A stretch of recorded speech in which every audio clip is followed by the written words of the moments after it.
Hey, what's up? It's your boy DJL7. Today I have a very special guest. Now we are interviewing candidates from all around the country for Unified Platform 24 series. And this candidate right here, I looked him up. I know you guys don't know about him. I'm super excited about this one. But I'm going to let him introduce himself. Go ahead. My name is Rob Slater. I am a candidate for U.S. Texas District 18, a congressional seat down here in Houston, Texas, going against the iconic Miss Sheila Jackson Lee, and just trying to be a front barrier for change, especially for a new generation and a lot of issues that we have to start fighting for. So a real fighter in this candidate. So it's a pleasure to meet everyone, and thank you again for having me today. Thank you so much. Yeah. Now I'm going to start off by asking about just to get my audience really just more to know more about you as a person, right? Yeah. What is that's how the first half of the interview goes, and then the second half is more about policy. So the first one is we're going to say what first got you into the whole political realm? Like, what's the first issue that really kind of got you into this whole thing? Just growing up, I like to identify myself with what everyone else calls us is a statistic, kind of a single mother story.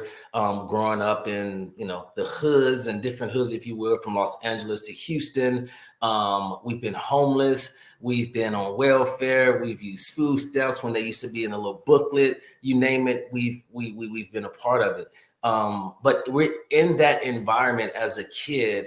I didn't see anything wrong. I didn't understand the stress that my mother may have been undergoing. It was a good, perfect world to me. As I got older, I started seeing those differences. But in getting in politics, when you go from there and you have a transition in your life on so many fronts, you realize that it's so many that was there, that's still there, and you want to bring those people along the way as well. And that's where government has a role in helping and providing more opportunities to get people from the poverty line, proactively from welfare, from certain services, and let them excel, let them have a sense of worth, let them build a legacy, a financial legacy to pass on to their children. So I've been there and I'm here, and it's about reaching back and showing people, hey, sometimes doors are not there, but you could make your own damn door. So getting into politics and making sure that government has a real tangible role in that is my purpose of running. Now, one of the next question is about your accomplishments. Now, I want to just ask you just to specify in here in this statement. Now, I know that you came from, very low position, right? Yeah. Yes. You had a very tough time with actually getting accepted to jobs, stuff like that, because of some former issues that you had going on. Then what happened is that now you're actually, are you a 5-star chef? You have several restaurants now. Am I correct? Correct. 5-star, but we call it a certified executive chef. Yes. So you're killing it as a chef, right? Yeah. But the next question is, in this political game, there's people who's accomplished different levels of things. So we definitely want to understand, right? People have different levels of expertise. Now the chef thing is incredible, and right there, just starting businesses and stuff. You have several businesses. That in itself is actually gives you some executive experience right there. But maybe the question is, what are you most proud of achieving? Right? Maybe it's something related towards a social change. Maybe it's actually something related toward business. But what is your to just help us to understand your qualifications for this job that you're applying for, right? Yeah, which is going to be the congressman. What are you most proud of Absolutely. accomplishing that's relatable and relative to this position? Not your Absolutely. kids, you know what I Yeah. mean? Yeah. Absolutely. I love it. Thank you for the question. I get asked all the time, compared against my opponents, what qualifies you for this job? I always respond to life. To your viewers that if we missed it earlier, I was incarcerated right after high school for 20 years. Excuse me, I got a 20-year sentence. I did 10 years and got out on parole. I was incarcerated in 2003. I got released in 2013. Upon my release, I had a little piece of paper called a culinary degree. I started off as an event chef for a little company called Top Golf at the time, and I worked my way up to become that company's first Black executive chef. And then I became a corporate chef. I left there, went to a premium company called Del Frisco's, and I was there corporate chef. And then I went to Live Nation and House of Blues and was a regional corporate chef as well. During the whole time when the history and the background check would come, my skill set overcame that, and I never got discouraged. And during that time, the last round, I want to take all of this wealth and experience and opportunity and create my own business. So I started a firm called Rob Slate Brands, where we placed executive private chefs in over 12 different states. We did catering and we did concept consulting, where we would take the corporate skill set that I've learned and went down to mom and pop restaurants and startups to give them a corporate structure to reduce the risk of their failure rate. And then with the grace of God, I opened up my own restaurant, an Italian restaurant. We're actually grand opening on my birthday this year, March 29th. So again, that first Black thing, for Texas' first Black chef with an Italian restaurant. There is no limits. Under my tutelage, I've raised cooks to the level of executive chef status, 31 of them. My biggest accomplishments is to give someone a skill set, a trade, foster it, and bring it along to where it is their fallback. It's their safe. It's their lifesaver. That gives me the most inspiration. Jumping into the political front, yes, I've run businesses. At one company, I was responsible of an annual budget of over $225 million. I reduced cost. I reduced waste and labor so I can manage a budget. I have executive experience. I have experience on creating jobs. I have an experience on mentoring individuals from an entry-level position to an executive level position. I have that track record. But most importantly, I have a human track record. But in order to have that, you have to relate to the humans, what we're going through. I know the price of eggs, what it was last year to this year. I know what inflation means. Some people don't because of their tax bracket. And I'm not knocking that. But in today's times, a certain demographic is being taken advantage of, exploited, because no one is relating to them.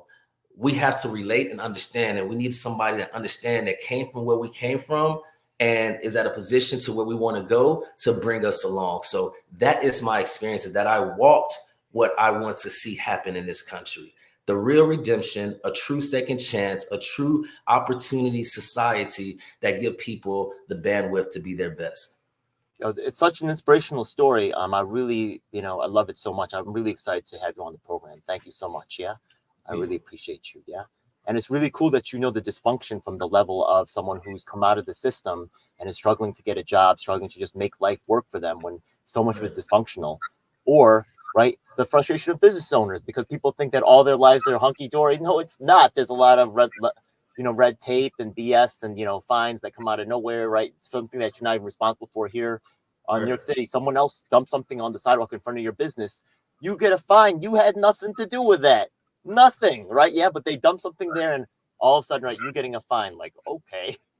Like all kinds of, ridiculous things going on. Yeah. You survived the COVID pandemic as a restaurant. That's amazing. You really, you're an adapter. You're a survivor.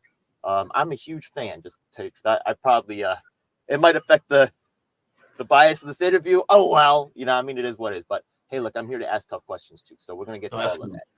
These are all standardized questions, by the way. So the next question goes, some people have a certain political ideology. You hear this word capitalism, socialism, blah, blah, blah.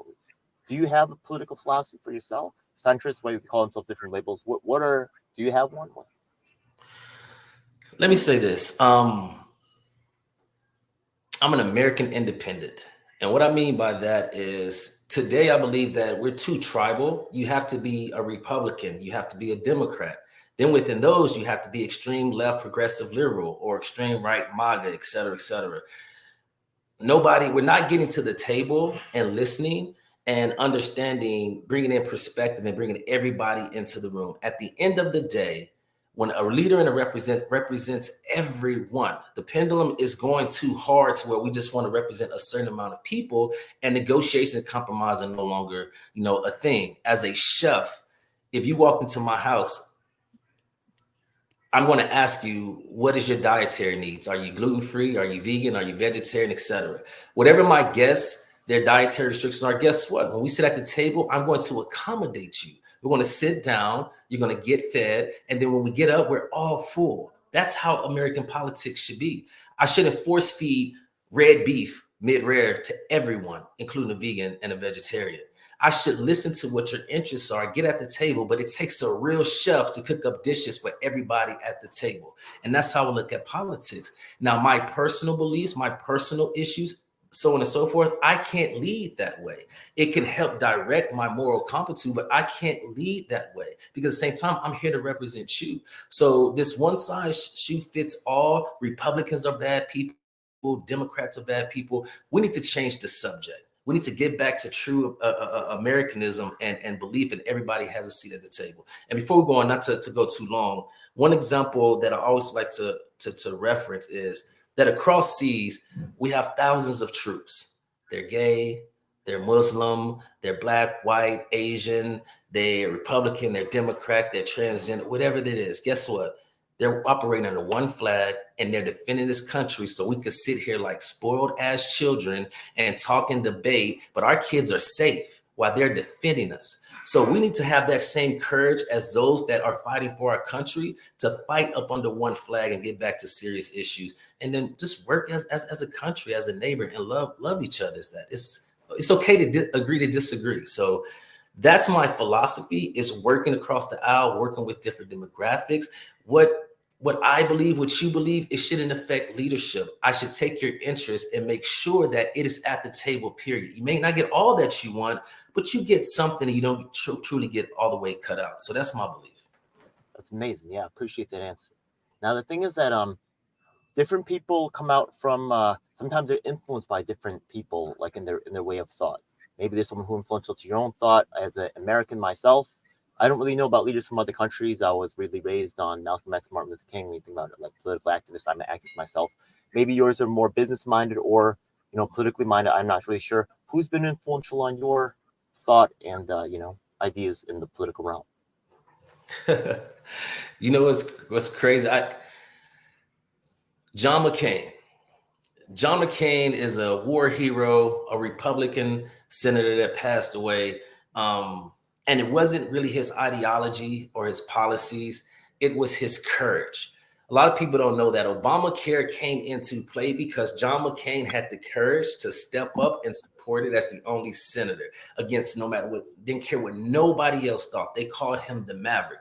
We don't have courageous individuals. He put what was best for the country and his constituency above his own beliefs.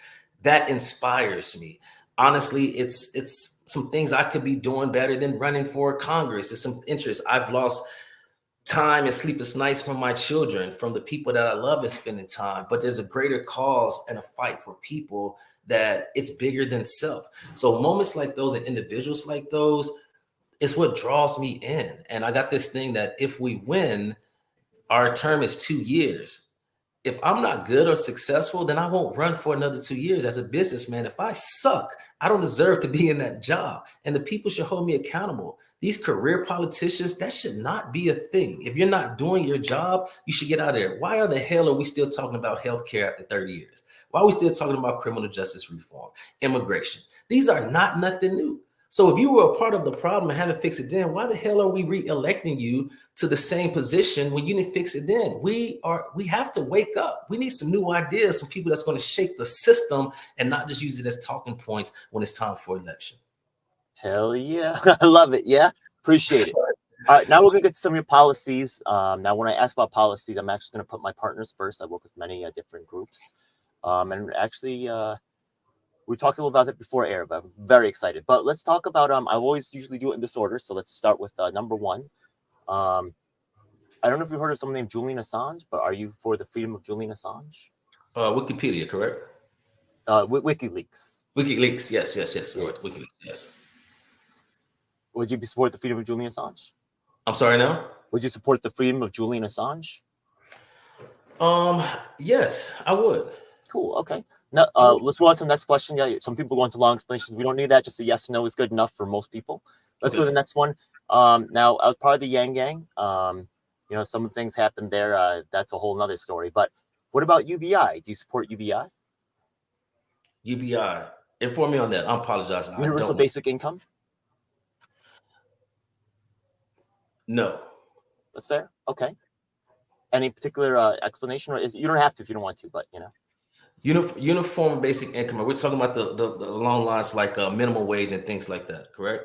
Universal basic income. That means like everybody would receive like maybe a certain amount from the government. Got you. Just baseline, yeah. That's okay. Got you. That's baseline.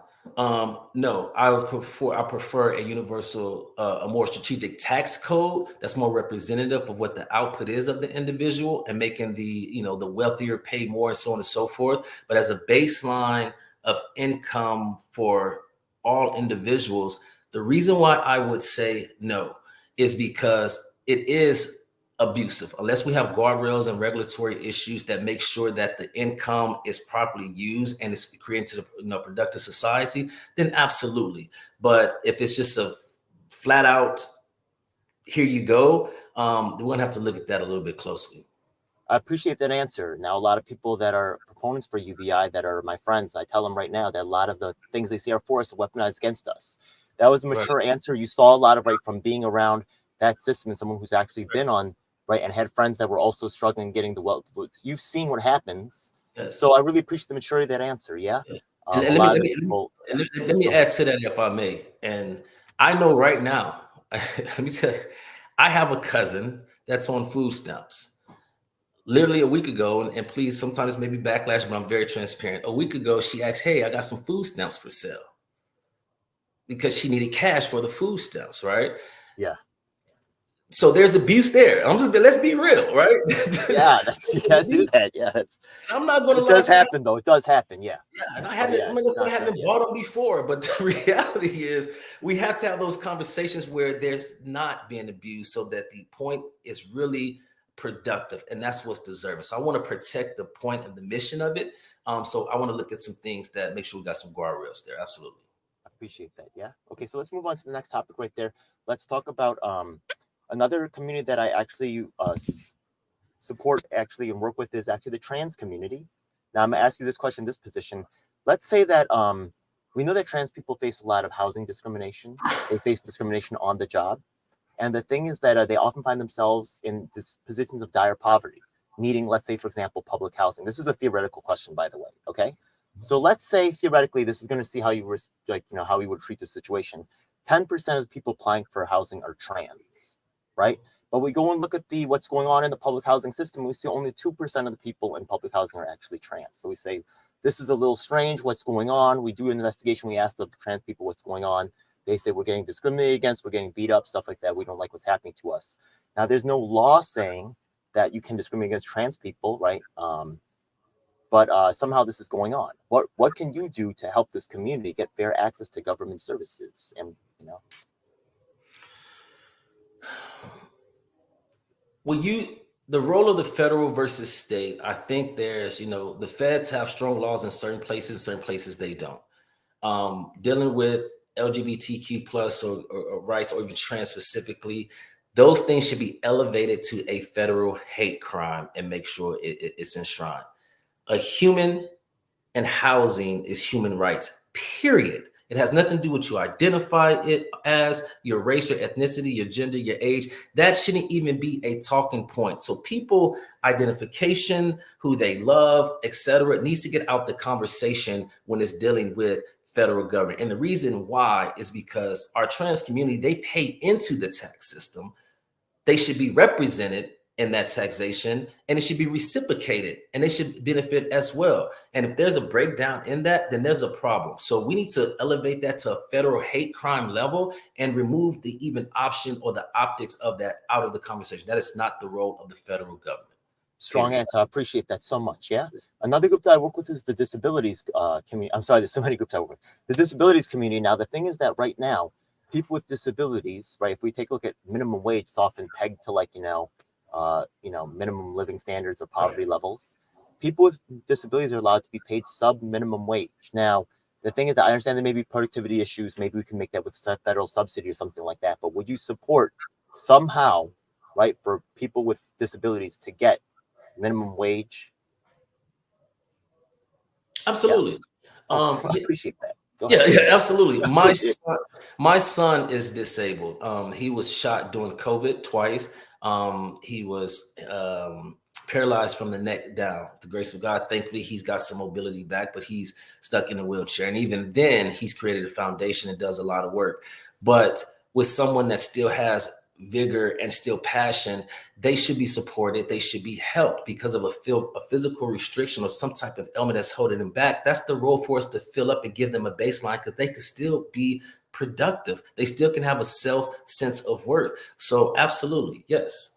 Okay. One saw 12 Veils in the chat right there. She says LGBT wants to be identified as a separate class. That's a complex issue. There are some, they are treated differently because of their beliefs sometimes, and that needs to be addressed. But thanks for shouting us out. But you're right. Yeah, there are some LGBT that are rich, and there's some LGBT that are poor, and the conditions are not always the same. So it's not always so simplistic like that. That's a good point. 12. We appreciate that, right? Absolutely. All right. Let's. So the next question is going to be okay. So the right to repair.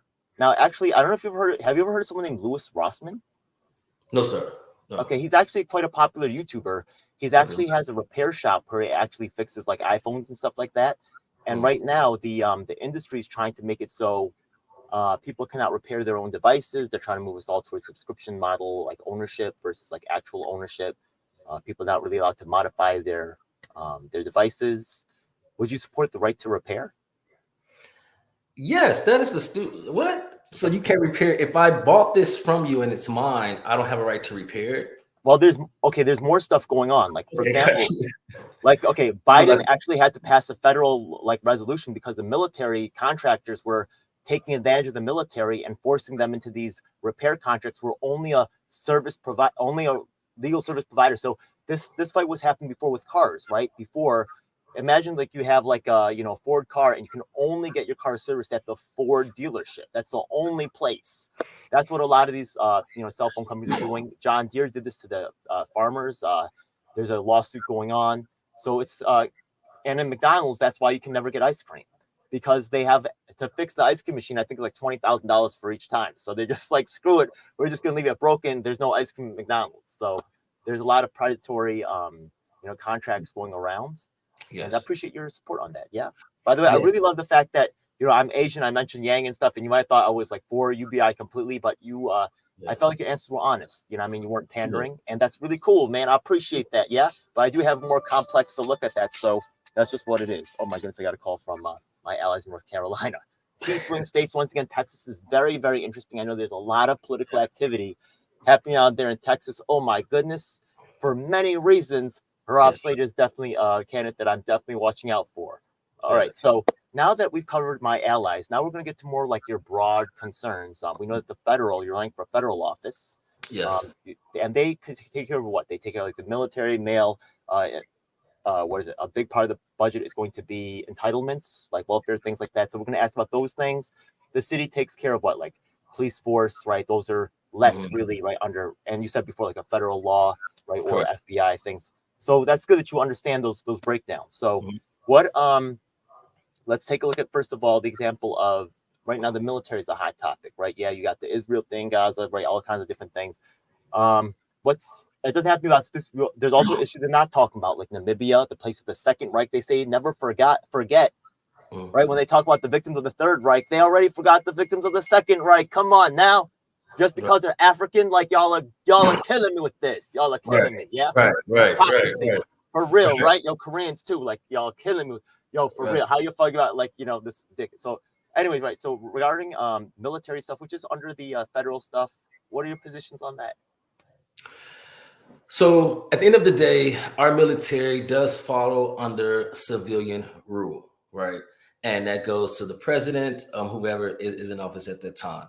Let me be clear for one thing. I identify as a Democrat, but rest assured that I am not a fall in line Democrat on every damn policy and thing. I represent a certain people. I have Democratic views, but I'm not a total line at the bottom for the Democratic Party. Let me be clear on that.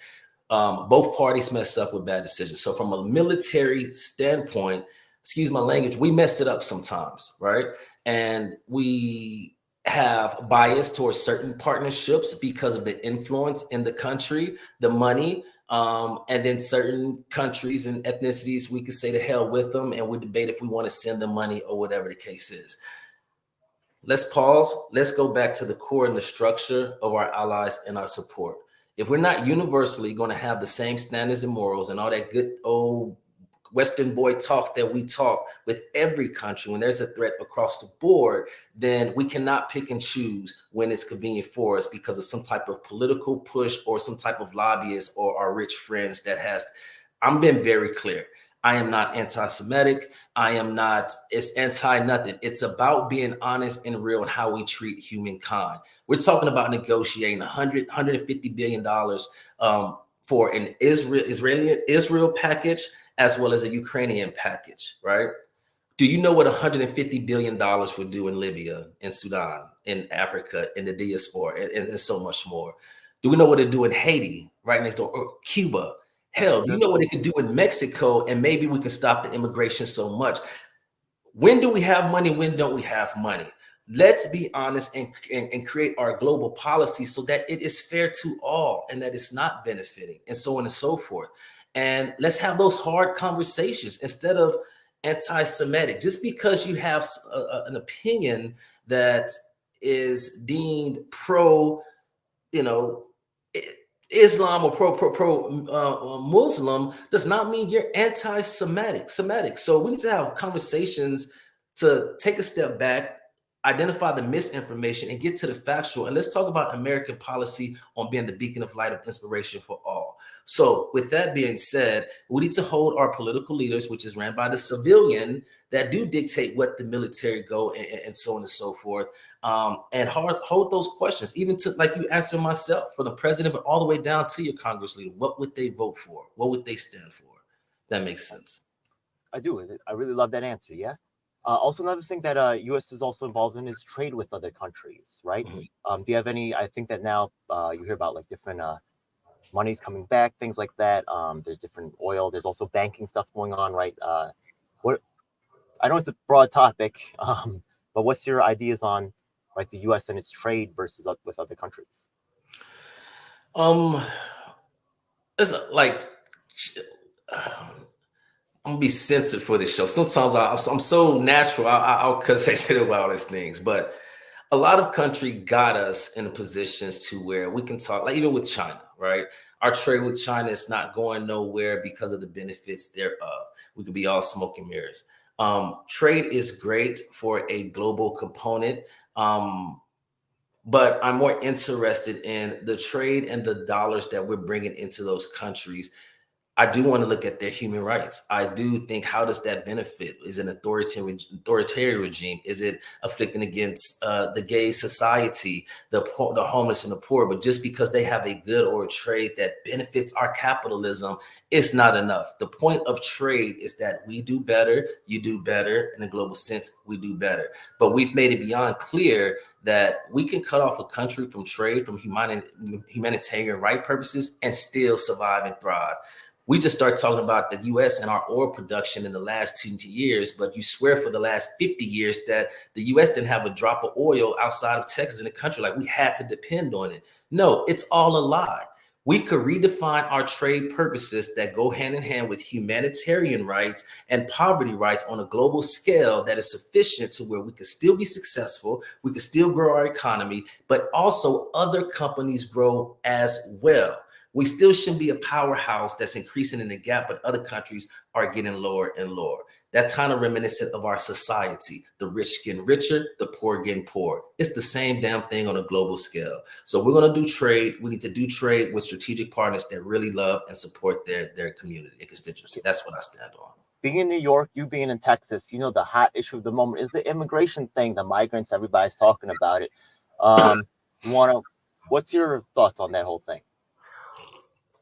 If you ain't learned already, man, it's not a subject I don't shy away from. You know, those and my campaign managers, they be like, don't say that. No, we need to have these conversations. As a chef here in Texas, I've had kitchens that has been full with illegal immigrants. Some of the greatest people, hardest working people. I didn't speak Spanish. They didn't speak English. So we created this kitchen Spanglish thing. We understood each other on a higher level.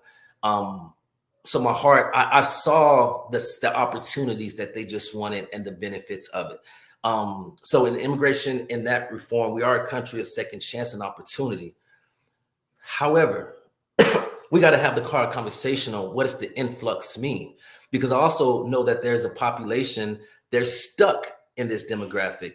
there's no other opportunities for them to grow out. So you have them at this wage, this trade base where it's better than where they came from, but it'll never get better than where they are. They're stuck in the shadows. That's not fair from a human rights standpoint to them. So until we address the system of that to really acclimate and bring them in legally in a more accessible way and allow them to the resources and tools that we will benefit and get a return on our investment as a country, then yes. Secondly, to be fair, a lot of the money and the resources and the jobs, so on and so forth, we do have an American population needs to benefit to have access of that as well. So it's not fair to have an influx of immigration that is stretching the resources, stretching the hospitals, stretching the hospitals and the aid when we have an epidemic of homelessness, veterans, and things going on. My point is this here. America is a country of second chances, and it's filled with immigrants. We need to change how we look at the conversation, be responsible. We want to welcome in immigration, but it needs to be in a controlled, measured pace to where it's not overrunning our laws, it's not overrunning our system, our services, our taxes, and it's also fair to the people that's coming in that they get properly and humane trade. They don't get trafficked from Texas and dropped off in New York. They don't get trafficked from Texas to Chicago by an ignorant governor who is heartless and don't want to stand up and fix the cause and the issue. They don't get cut and killed by trying to swim and come over. And also that the conversation don't get muddled in a racist tone as cartel members, et cetera, et cetera. A conversation needs to be had. Immigration is fair, but it needs to be restrained, organized, and kind of puts a guardrails on it to make it fair. I love that answer. As someone who's experienced a lot of homelessness in my life, I had a conversation recently with someone else. I was like, from almost entire my adult life, the people who I was hanging out with were illegal immigrants because that's where the poor people line up. Homeless people, also who's there, people who've been coming out of prison, stuff like that, right? They're all there. It's like a meeting place. So we've been all together for a long time, facing a lot of battles together. So you just want to, people outside of that community have no idea what they're talking about. But we've been with them. So there you go. Yeah, I love that answer. Yeah, I love the fact that you can see it on so many different levels. I think you really have I think you're going to go far, man. I think that I really hope that you could, I love your answers, man. We just need to get the word out there. And like I said, win, lose, or draw, we're not going nowhere, man. We want to go to other states. We want to bring my ultimate goal in 5 years. If we have to start a third party, man, then that's what we need to do. But we need some real people in the room to have real conversations and stop the games on people's lives. And that's ultimately the reason to go. Oh, yeah. Well, I'm all in that stuff. All right. Awesome. All right. So now there's other issues like, let's say, entitlements. That's a big part of, the federal package spending. I know it's such a complex, there's so many different levels to that, right? And so much dysfunction. So you can be for it and also know like there's problems, but I know people want an easy answer. There's no easy answer. I'm sorry. What's your overall vision of that? Go ahead. It's no easy answer. The bottom line, people need help. And there are some people that depend on help and they're content and they want help for the rest of their lives. That's not okay. But the reality is people need help. So we need to stop being ignorant, have a conversation, sit down. Let's look at it from all areas. And this is what my belief of a solution is. So we talk about the problem, a solution. I know that like when a veteran comes back from war, back into the country, he or she just wants to feel a self-worth, a worth like they did when they was a hero. Same thing with someone out of prison and get a job. They just want to feel happy that they're producing, they've changed their life. Same with people that's at the poverty line. A lot of people that need those help and resources, they want a sense of purpose. They want a sense to get away from that poverty line. They have the right opportunity. So I focus on that with initiatives. So for instance, I believe that when we talk about entitlements, let's even tie it to the education piece, right? Free education from pre-K until the first 2 years of JUCO, junior college. For those junior college students, you don't have to say the word free. How about you have so many amount of community service hours that you work on this federally funded land that we've worked with HUD and the SBA, right? These acres that we're growing fresh produce on because now we have organic food that's not higher than our pesticides food, right? People will eat better if they can afford the damn thing. So let's grow certain food in low poverty areas. The young kid that's in junior college will learn that trade and work on that, get that fresh produce, take it home, take it to the homeless shelters, take it to the seniors. So now you have a young kid that has a sense of purpose and community that's been instilled with them, and they're working off that free tuition. Take the word free out, right? If I don't have the money, maybe I could work it off another way. That's what business is, right? We're going to trade. If you don't have it how I want it, maybe it's another way we could do it. Food stamps and things like that. Medicaid, right? Some people need it. That's just a matter. We need help, right? Everybody said that against entitlements was the first ones taking those COVID checks. Actually, I have some other people that are working in sustainability stuff. Some of them are talking about growing microgreens, to have like relationships with chefs just like yourself, to grow locally. There's so much potential here. There's a lot of groups that I'm working with that just so you know, folks, I'll be real with you right now. I've done over 60 interviews nationally and 30 interviews locally. This is one of my favorite candidates, straight up. I mean, I'm not just saying that. So really appreciate you, man. Amazing. Yeah, we really do line up in so many things. Thank you. Okay. So how can people find out more about your stuff? Like, do you have a how can people follow your campaign website, things like that, social media? We call it Stand with Slater. That's I've been pretentious, but that's the movement. You can go to standwithslater.com. That's the website. Our early voting in Texas is February 20th, and our primary is March 5th. So that's the day for us is March 5th. We appreciate anything that could be donated. Our opponents have outraised us by $1 million. They're career politicians. That's their thing. This is our first curve. Our marketing strategy is on social media. So if you guys can like and share and get the word out, things like this, invite us out to do virtual calls and Zooms. I'm pulling up, showing up. We can debate and talk. Most importantly, I listen. All social media is Stand with Slater. And then, but most important, after this, so we're going to get with you because, win, lose, or draw, we're turning this campaign into a whole different movement nationally. And it's going to be grassroots. It's going to be called the Culture Commission. And last night, taking too much of your time, the reason why we say the Culture Commission, because the culture of connects us, whether it's music, swag, sneakers, whatever it is. It transcends money, race, ethnicity, but it's also our culture's been exploited the most, taken for granted. Only time you see a politician come around is when it's time for votes. We want to mobilize and encourage people of the culture, of the community, of the grassroots to stand up and make sure that their vote is actually being heard. But we want to educate on it. We want to talk about those things so the younger generation can know what they're exactly voting for. So it's a full-fledged movement, and hopefully I come back on your show after March 5th and we can talk about the next stages. So I do actually, I like the fact, I was just about to ask that. Usually the last question is like, what do we have to look forward to? So let's lock in some of those dates. You said March 5th, something going on. Culture Commission, do they have maybe an event planned? If not, what is actually a direct course of action? I want to be at the next Culture Commission thing. Yeah. Is there an online meeting or something? What's going on? How can we be? I got you. I'm gonna put you down right now through your email. We're forming it. We have a gala coming out on the 25th of February. It's in Houston. And it's kind of the inaugural role. The official launch of it will be this Tuesday with website information. And matter of fact, we'll do a live one here and I'll give you the information. But we want to take this thing nationally. We got some good heavy hitters. And the point is to fight the political fight, get that funding to really make sure it reaches to the bottom of the grassroots across the country in whatever belief it is, but it benefits the people. So we're looking for people to join. We're going to get the information out, but I'm going to get it to you. And thank you for the opportunity. Thank you so much. It's been an honor having you on. Yeah. Absolutely. Pretty much that's, I'm going to go check the chat. If you want to have something last stuff, chance to get in on this particular interview, ask Rob Slater anything, the chat could jump in. If not, we're pretty much done. Once again, Stand with Slater. Let me take a look. Standwithslater.com. Go up, sign up for the mailing list. Let me see if there is one over here. Yes. Yeah, there is one. Okay, so definitely sign up. This is definitely a super exciting candidate. I'm definitely working with this guy in the future.